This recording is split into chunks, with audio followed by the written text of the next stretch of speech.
नमस्कार विद्यार्थी मित्रांनो, थोरांची ओळख डॉक्टर खानखोजे या पाठात पुन्हा एकदा तुमचे स्वागत। आज आपण बालभारती पाठ्यपुस्तकातील धडा क्रमांक 6 डॉक्टर खानखोजे थोरांची ओळख या पाठाचा अभ्यास करत आहोत आणि या पाठाचा हा सेशन क्रमांक 2 आहे। या पाठामध्ये आपण महान क्रांतिकारक आणि कृषीतज्ञ डॉक्टर पांडुरंग खानखोजे यांचा परिचय पाहत आहोत। त्यांनी केलेलं कार्य अभ्यासत आहोत। मागील पाठामध्ये आपण त्यांचा देशप्रेम जे लहान बालमनापासूनच त्यांच्यावरती बिंबवण्यात आले होतं त्याचं वर्णन पाहिलं। पाहूया आता त्यांनी कशा रीतीने एक महान क्रांतिकारक आणि कृषीतज्ञ म्हणून आपलं योगदान या भारत देशासाठी दिलेलं आहे याचा आपण विस्तारित रूपात माहिती जाणून घेऊया। पाठाच्या पुढील परिच्छेदामध्ये लेखिका सांगत आहेत की भारतीय बहुजन समाज शेतकऱ्यांचा आहे। आता बघा, आपला देश हा कृषीप्रधान देश मानला जातो। आपण भारताचा जर इतिहास पाहिला असेल तर आजतागायतपर्यंत आपण पाहत आहोत की भारताचा जो अत्यंत विस्तारित असा जो समाज आहे, अत्यंत बहुसंख्येने मानला जाणारा तो समाज म्हणजे शेतकऱ्यांचा। तर बघा, त्यावेळेस वेगवेगळे असे वर्ग पाडले जायचे आणि त्याच्यामधीलच एक पक्ष म्हणजेच बहुजन समाज, आणि तो बहुजन समाज कोणाचा होता? शेतकऱ्यांचा। शेती सुधारण्यावरच त्यांची खरी उन्नती व आर्थिक स्वातंत्र्य अवलंबून आहे। मग बघा, डॉक्टर खानखोजे यांनी ओळखलं होतं, जर आपल्या देशाचा विकास वाढवायचा असेल, आर्थिक प्रगती सुधारायची असेल तर ह्या देशाला उद्योग क्षेत्रामध्ये जे अधिक उत्पन्न मिळत होते तर ते म्हणजे शेतीमधून, आणि मग अशा रीतीने जर शेती सुधारवलं तर शेतकऱ्यांची त्यांचा मुख्य व्यवसाय शेतकऱ्यांचा मुख्य व्यवसाय किंवा प्रमुख व्यवसाय म्हणजे शेती।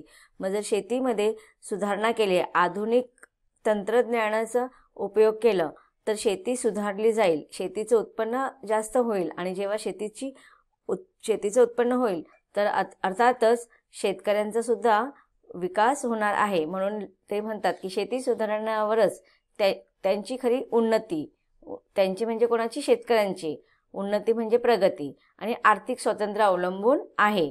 मग बघा, आर्थिक स्वातंत्र्य म्हणजे इथे लेखकाला सांगायचं आहे की आपला जो देश होता त्या काळामध्ये, भारत देश जो होता तो आर्थिक दृष्टीने प्रगत होता, पण जेव्हा इंग्रज सरकारने त्याच्यावरती स्वातंत्र्य मिळवलं होतं, अधीनस्थ करून घेतलेला होता, मग आपलं सगळं जो काही आर्थिक उत्पन्न होतं ते कोणाच्या खजिन्यामध्ये जात होतं? तर इंग्रज सरकारच्या। त्यामुळे आपल्याला आर्थिक आणि सामाजिक सगळ्याच दृष्टीने जर प्रगती करायची असेल तर आपला हा शेतकरी वर्ग सुधारला पाहिजे, शेतीमध्ये विकास घडवून आणला पाहिजे, सुधारणा घडवून आणला पाहिजे।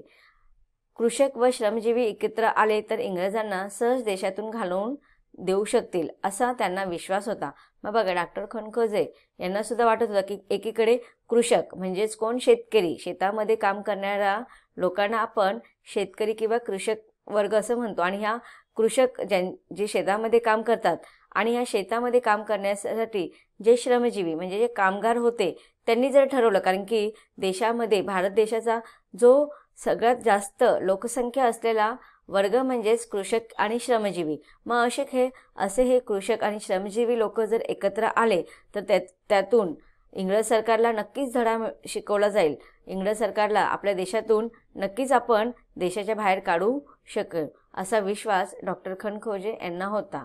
शेतीच्या निमित्तानं बहुजन समाजात क्रांतीचा प्रचार करता येईल अशा विचारानं त्यांनी कृषीशास्त्र शिक्षण पूर्ण करायचं ठरवलं। मग बघा, आता एकीकडे त्यांनी आधुनिक लष्करी शिक्षण घेतलं आणि दुसरीकडे त्यांच्या डोक्यामध्ये नेहमी अशा काही ना काही कल्पना येत होत्या की जेणेकरून आपल्या देशाला स्वातंत्र्य कसं दिलं जाईल।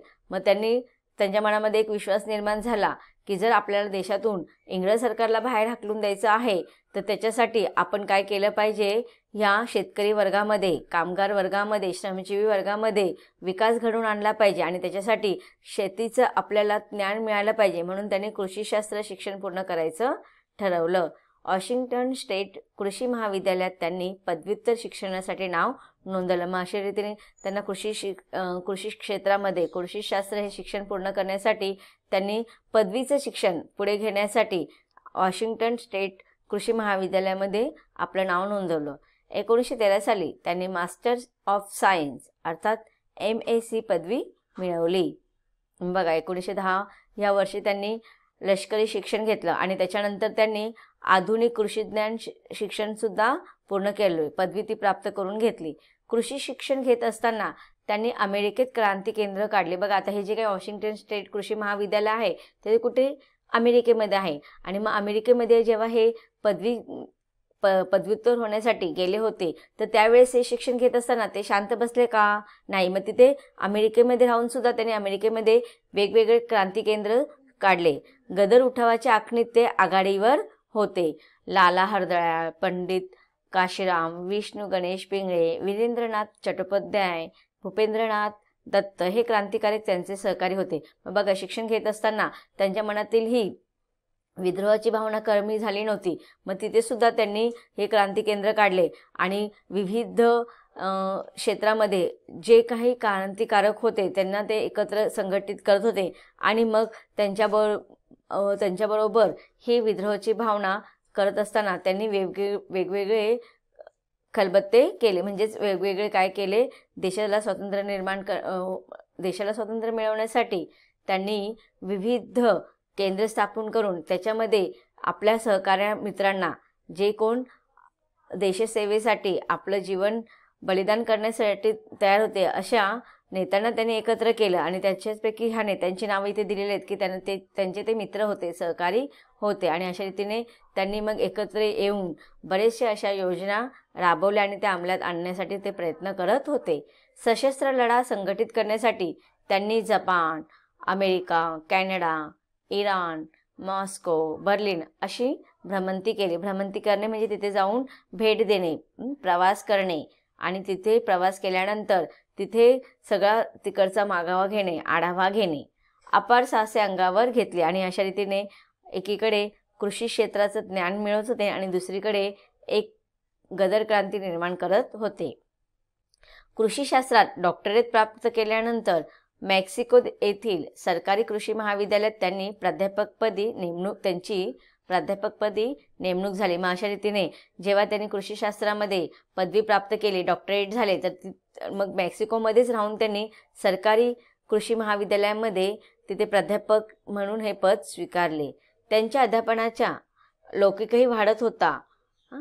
जमीन आणि पिके या विषयात त्यांच्या शब्दाला मोल आलं. जेनेटिक्स या विषयात त्यांचा दबदबा वाढला.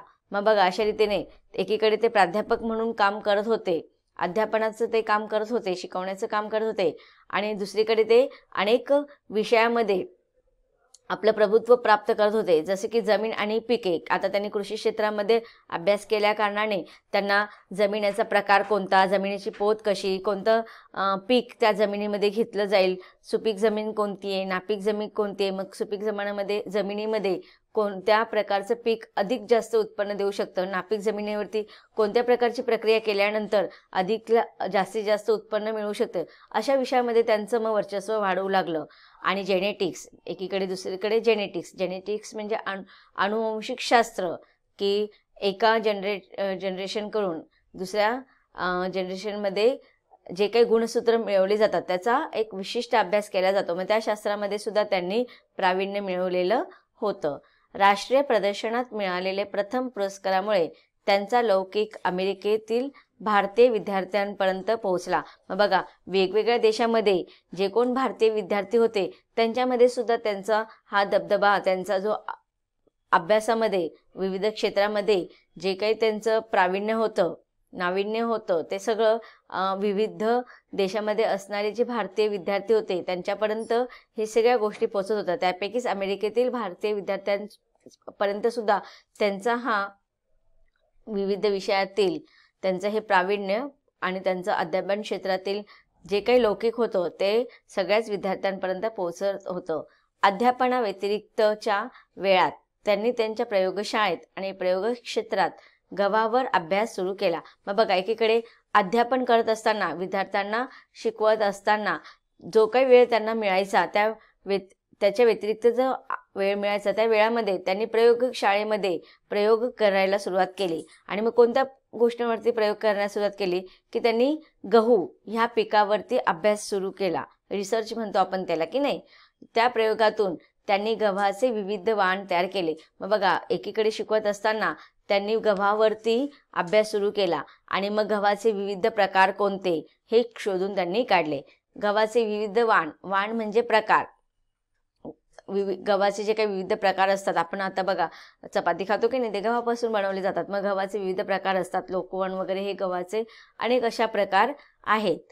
पावसाळ्यात नि उन्हाळ्यात येणाऱ्या पिकांची संकरित जात, तांबेरा न पडणारी आणि बर्फालाही दाद न देणारी, विपुल उतारा देणारी जात, अत्यंत कमी पावसात भरपूर उतारा देणारी जात इत्यादी प्रकार त्यांनी गव्हाचे शोधून काढले. मग बघा, आता काही उत्पन्न असतं ते आपण पावसाळ्यात काढतो, काही उत्पन्न असतं आपण ते उन्हाळ्यात काढतो, काही उत्पन्न आपण हिवाळ्यात सुद्धा काढतो. मग असे वेगवेगळ्या प्रकारचे जे हंगाम असतात, रब्बी हंगाम वगैरे आपण त्याला म्हणतो. मग बघा, पावसाळ्यामध्ये सुद्धा गव्हाचे उत्पन्न काढण्यासाठी कोणत्या बियाणे वापरले पाहिजे, कोणत्या प्रकारचं गव्हाचं जो प्रकार आहे तो पावसाळ्यामध्ये अधिक उत्पन्न देतं, किंवा कोणत्या प्रकारचं किंवा कोणती जातीचं गव्हाचा जो प्रकार आहे तो उन्हाळ्यामध्ये जास्त उत्पन्न देतो, हे सगळा शोध त्यांनी शोधून काढला. पावसाळ्यात आणि उन्हाळ्यात येणाऱ्या पिकांची संकरित जात, की गव्हाच्या पिकांची जी वेगवेगळी जात होती, तर मग अशा रीतीने संकरित जातीचा त्यांनी शोध लावला. तांबेरा न पडणारी, म्हणजे तांबेरा म्हणजे काही पिकांवरती जे काही कीड पडतात किंवा जे काही अळी वगैरे पडतात, तर ते असे कोणत्या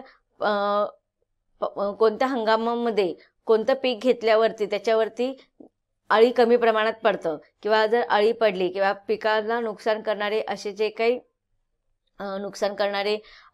जे काही घातक कीटक असतात, तांबेरा येऊ न देणे, ह्या प्रकारचे शोध त्यांनी संशोधन केलं.